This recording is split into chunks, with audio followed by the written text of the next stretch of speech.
Hello दोस्तों, मेरा नाम रोहित और स्वागत है आपके अपने यूट्यूब चैनल बिजनेस सेंटर में। तो आज की वीडियो में बताने वाला हूँ सेमेस्टर 4 सोशियोलॉजी जनरल 20 से 23 सेशन वालों का वैश्वीकरण क्या है, वैश्वीकरण के लाभ, हानि एवं प्रभाव का वर्णन करें।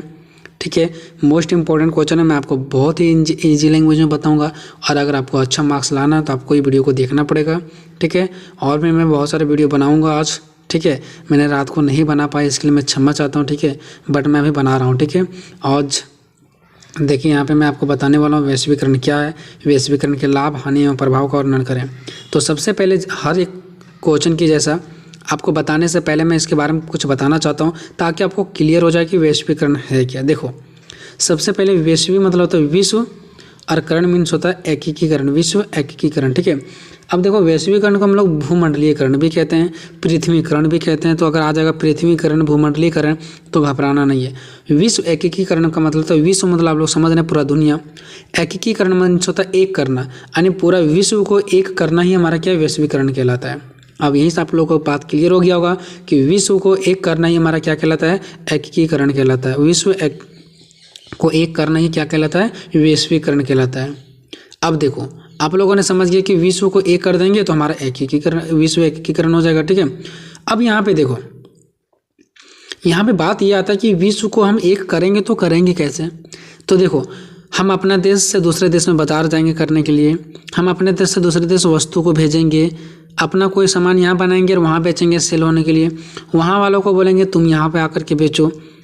शूटिंग करेंगे फिल्म का तो वो यहाँ करेंगे, हम वहाँ जाएंगे। मतलब क्या, इसी टाइप से हम यहाँ वो यहाँ पे आएंगे, इसी टाइप से हर देशों से कनेक्ट रहना है, तब हमारा क्या होगा, विश्व एक हो जाएगा। हम उससे करेंगे दोस्ती, वो उससे करेगा, ये इससे करेगा। ठीक है ना, तो ये क्या हो जाएगा, विश्व एक हो जाएगा। हम दूसरे के घर बार बार जाते रहते हैं। ठीक है, वो मेरे घर आते रहते हैं, हम उसका चीज़ों खाते रहते हैं, वो मेरा चीज़ें खाते रहता है। तो इस टाइप से क्या होता है, दोस्ती हो जाता है, यानी हम दोनों एक होंगे। वैसे विश्व में भी सेम होते हैं, एक दोस्ती की जैसा ही होता है। तो सारे देश के साथ ही, जब एक देश, दो देश, चार देश के साथ नहीं, जब बल्कि पूरे विश्व के साथ जब ऐसा किया जाता है ना, तो विश्व को एक साथ जब किया जाता है तब हमारा कहलाता है वैश्वीकरण। ठीक है, फिलहाल ये बहुत आसान टॉपिक है, आप लोगों को बहुत आसान लगेगा। देखो, जब विश्व के सभी देश किसी भी क्षेत्र में, किसी भी क्षेत्र का मतलब क्या, या तो सेल के क्षेत्र में, सेल मतलब बेचने वाला, ठीक है, या तो व्यापारी भी होता है, वही बेचने वाला। ठीक है, तो या तो सेल के मामले में, सेल के क्षेत्र में, या तो फिर कह लो व्यापार के क्षेत्र में, या तो फिर कह लो कोई उद्योग के क्षेत्र में, बड़ा बड़ा फैक्ट्रियों के क्षेत्र में, या तो हो सकता है मजदूरों के क्षेत्र में कि ये मजदूर वहाँ पे जा रहे हैं काम करने के लिए, वो यहाँ पे आ रहे हैं। ठीक है, या तो हो सकता है पैसों के क्षेत्र में, बहुत सारे क्षेत्र हो सकते हैं। हो सकता है फिल्मों के क्षेत्र में, हमारा फिल्म वहाँ बनता है, वो यहाँ बनाएंगे, तो ये फिल्मों के भी क्षेत्र में होता है, अनेक क्षेत्र होंगे। तो जब विश्व के सभी देश किसी ना किसी भी क्षेत्र में उदारीकरण की नीति को अपना लेते हैं, जब सारे देश क्या करते हैं, किसी भी क्षेत्र में उदारीकरण की नीति को अपनाते हैं, तब उसे हम वैश्वीकरण कहते हैं। ये उदारीकरण क्या है, उदारीकरण मीन्स होता है कि आपके लिए फ्री है, आप यहाँ पे आइए, मेरे लिए फ्री है कि मैं वहाँ जाऊँगा और काम करूँगा, इसी को बोलते हैं उदारीकरण, कि आप फ्री हैं यहाँ से वहाँ काम करने के लिए। तो जब भी पूरा देश किसी भी क्षेत्र में किसका नीति अपनाता है कि तुम यहाँ पे आओ, मैं वहाँ पे आता हूँ, यानी कि उदारीकरण का नीति अपनाता है, तो उसी को हम लोग क्या बोलते हैं, वैश्वीकरण बोलते हैं। ठीक है, तो सभी देश एक हो जाते हैं और इस प्रक्रिया को वैश्वीकरण कहते हैं, है ना। जब वो उदारीकरण कर देंगे कि तुम यहाँ आओ, मैं वहाँ जाऊँगा, तो सारे देश एक हो जाएंगे और इसी प्रक्रिया को हम लोग वैश्वीकरण कहते हैं। नेक्स्ट है, वैश्वीकरण के तहत विभिन्न देशों के बीच वस्तु, सेवा, पूंजी, श्रम आदि का बिना रुकावट के आदान प्रदान किया जाता है। वैश्वीकरण के कारण ही आज विभिन्न देशों की वस्तुएं हमारे देश में उपलब्ध है। देखो, वैश्वीकरण के तहत क्या किया जाता है, बहुत देश के बीच में, बहुत सारे देशों के बीच में वस्तु आता है जाता है, सेवाएँ आती है जाती है, हम भी कुछ उसको सेवा करते हैं, वो भी हमें कुछ करती है। पूंजी, कभी मेरे पास कमी पड़ता है तो वो देता है, उसके पास पड़ता है तो हम देते हैं। श्रम मतलब मजदूर वगैरह लोग आते हैं जाते हैं, तो ये सब चीज़ें आती है जाती है, आदान प्रदान में कोई रुकावट नहीं होता, बिल्कुल उदारीकरण है, आप यहाँ आइए, मैं वहाँ जाऊँगा। इसी प्रक्रिया को वैश्वीकरण कहते हैं और इस वैश्वीकरण की वजह से आज हमारे देश में बहुत सारी वस्तुएँ आती है और हमारे देश से बहुत सारी वस्तुएँ जाती भी है। अब देखते हैं वैश्वीकरण की विशेषताएँ। वैश्वीकरण की विशेषताएं, वैश्वीकरण की निम्नलिखित विशेषताएं हैं। देखो, टाइम बहुत कम था तो मैंने हेडिंग बना दिया, मैं समझा दूंगा, आप लोग लिख लोगे बहुत ही अच्छे से। ठीक है, देखो, पहले आपको पॉइंट लिखना है दूरियां का कम होना, यही सब पॉइंट आपको याद रख के जाना है। बाकी इधर जो एक्सप्लेन करेंगे वो आपको नहीं याद रखना, वो आप समझ जाओगे। ठीक है, देखो, दूरियां कम होना, जब वैश्वीकरण हो जाता है तो अनेक देशों से दूरियां जो काफ़ी ज़्यादा होती है वो दूरियां क्या हो जाती है, कम हो जाती है, क्योंकि सभी देश एक दूसरे से संपर्क में बने रहते हैं। ठीक है, और संपर्क में बने होने के कारण से बिना एक देश से दूसरे देश जाए हुए भी यहाँ से काम किया जा सकता है, बशर्ते उन दोनों के बीच संपर्क अच्छा होना चाहिए। तो कहीं ना कहीं वैश्वीकरण के कारण से हमारा दूरियां भी कम लगने लगी है, भले दूरियां बहुत ज़्यादा हो लेकिन दूरियां कम लगने लगा है। ठीक है, दूसरा, नए संस्कृति का उद्भव। ये वैश्वीकरण के कारण नए संस्कृति का भी उद्भव धीरे धीरे होता जा रहा है। जैसे कि अगर हम जीन्स का, टी शर्ट का, ये सब का बात करें तो पहले भारत में ये सब नहीं था। ठीक है, लेकिन ये नई संस्कृति का उद्भव हो गया। पहले क्या होता था, हम लोग पैंट शर्ट पहन करके रहते थे। उसके बाद क्या करते थे, जो बूढ़े लोग थे, दादा लोग थे, वो लोग धोती वगैरह पहना करते थे। लेकिन अभी क्या हो रहा है कि अभी विदेशों का आगमन हो चुका है। दूसरे देश से बहुत सारे ऐसे वस्तुएं देखने को आपको मिलेगा जो धोती के जैसा ही बना हुआ मिलता है ना। तो कहीं ना कहीं पहले के जूतों में, अभी के जूतों में फैसिलिटी हो चुका है। तो हमारे संस्कृति में कुछ नया संस्कृति का उद्भव हो रहा है, कुछ नया संस्कृति उसमें जुड़ रहा है वैश्वीकरण के कारण से। तीसरा है बाजारीकरण को बढ़ावा। बाजारीकरण को बढ़ावा मिल रहा है। देखो, जो बाजार में पहले मतलब वो जो चीज़ें वस्तुएं उपलब्ध नहीं था, वो सारी भी वस्तुएं उपलब्ध होने लगी है, वो भी सस्ती सस्ती कीमतों पर, क्योंकि दूसरे देश से आती है। जो हमारे देश में नहीं बन पा रहा है, जो हमारे देश में फैक्ट्री नहीं है, वो फैक्ट्री किसी और देश में, वहाँ से वस्तुएं आ रही है। तो कहीं ना कहीं बाजार में भी बढ़ावा मिल रहा है। ठीक है, रोजगार में वृद्धि। अब क्या हो रहा है, वैश्वीकरण से रोजगार में भी वृद्धि हो रहा है, क्योंकि कुछ मजदूर यहाँ से दूसरे देश जाते हैं, दूसरे देश वाले यहाँ पे आते हैं, और इस प्रकार से जिसको जो ज़रूरत रहता है, जहाँ पे भी, जिस देश में भी उसको अच्छा लगता है, वहाँ पे जाकर के वो अपना रोजगार क्या कर सकता है, पा सकता है।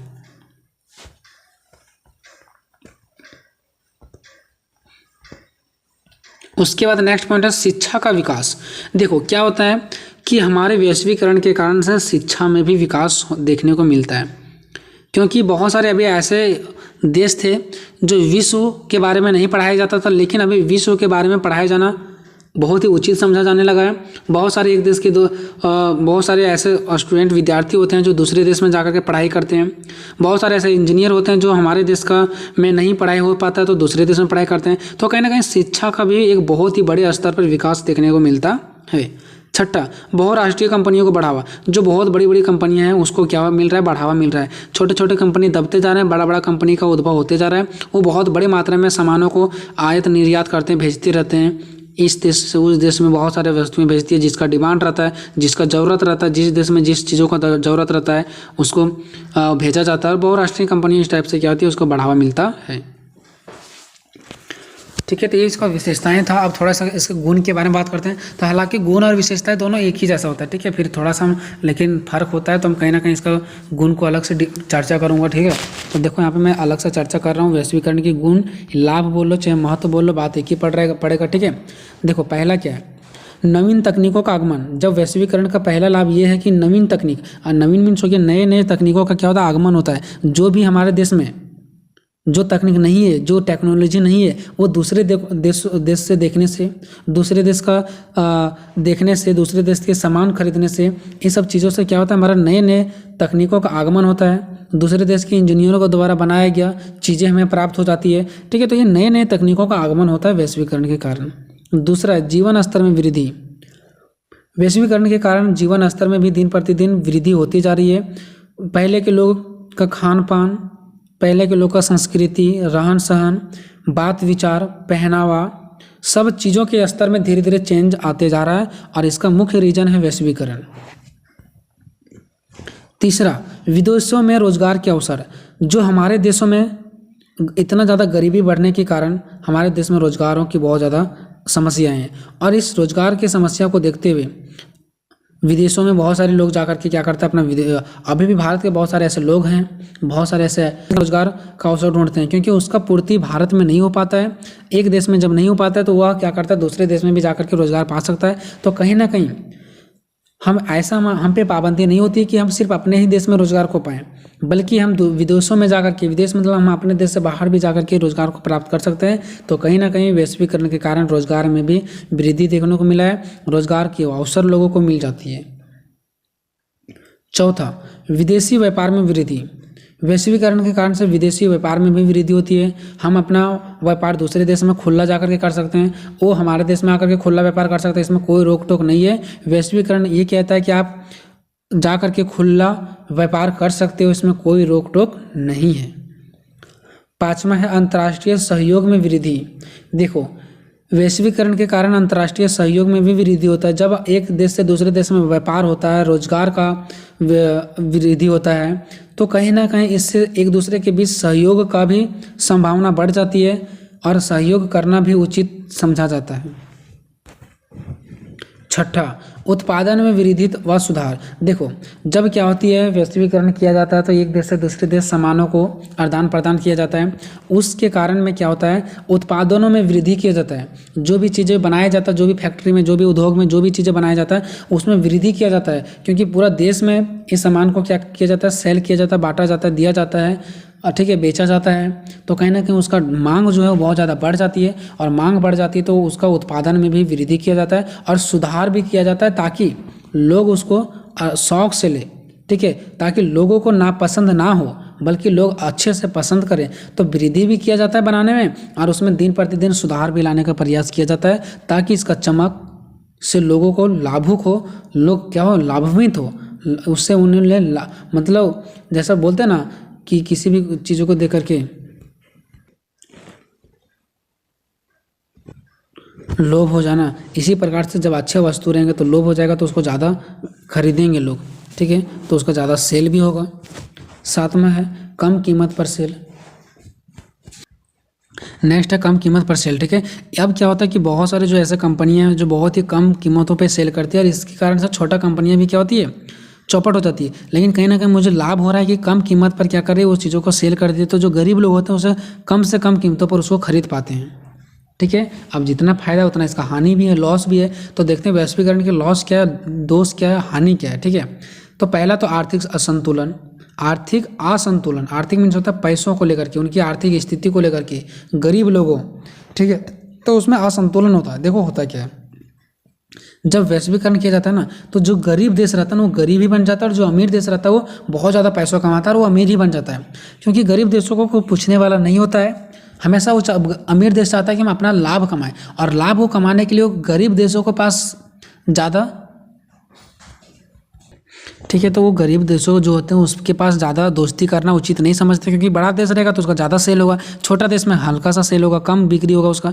तो वो गरीब देश गरीब ही बन करके रह जाते हैं और अमीर देश अमीर ही बन कर रह जाते हैं, ठीक है। तो कहीं ना कहीं गरीब देशों को आर्थिक पैसों की, ये सब चीज़ों की दिक्कत होती कि नहीं होती है, ठीक है।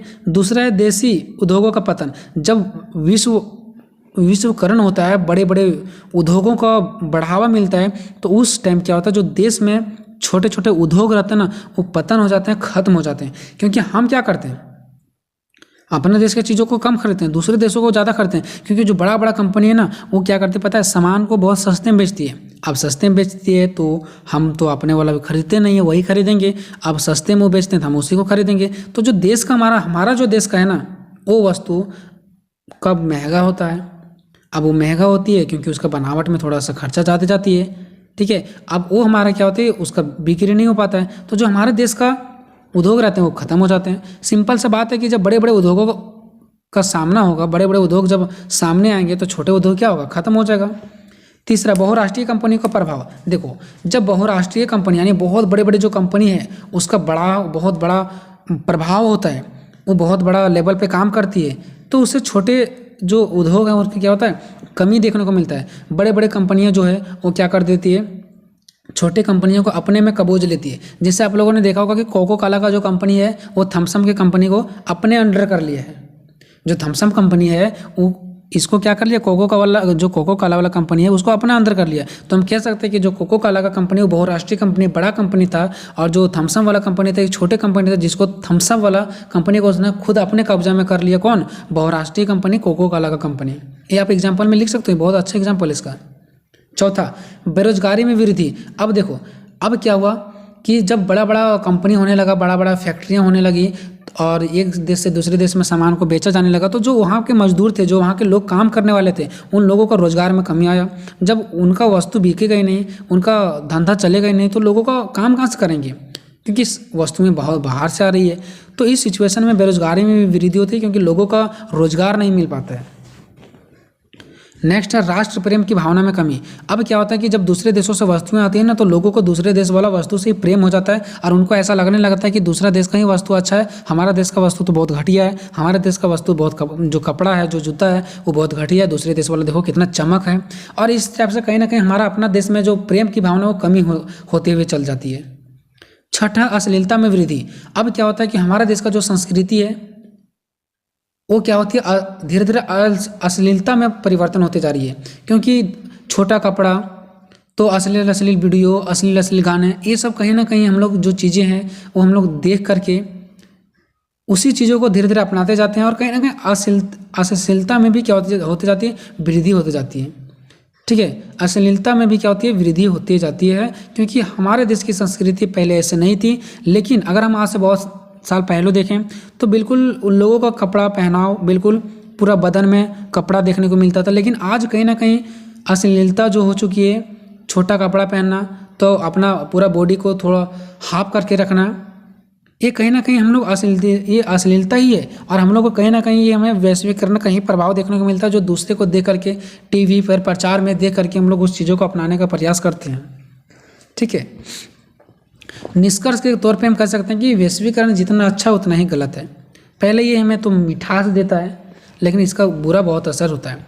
तो हम कह सकते हैं कि हम यह कह सकते हैं कि वैश्वीकरण एक मीठा जहर है, जो पहले मीठा लगता है फिर उसका मीठा से जहर बनता है और जहर से नुकसान होता है। तो वैश्वीकरण से जितना लाभ होता है उतना ही हानियाँ भी होती है और इससे गरीबी देशों पर बहुत बुरा असर पड़ता है और वह गरीब ही होते जाते हैं। गरीब देश क्या होते जाते हैं, गरीब ही होते जाते हैं। सो आई थिंक दोस्तों ये वीडियो आपको बहुत अच्छा लगा। मिलेंगे नेक्स्ट वीडियो में, तब तक जय हिंद जय भारत।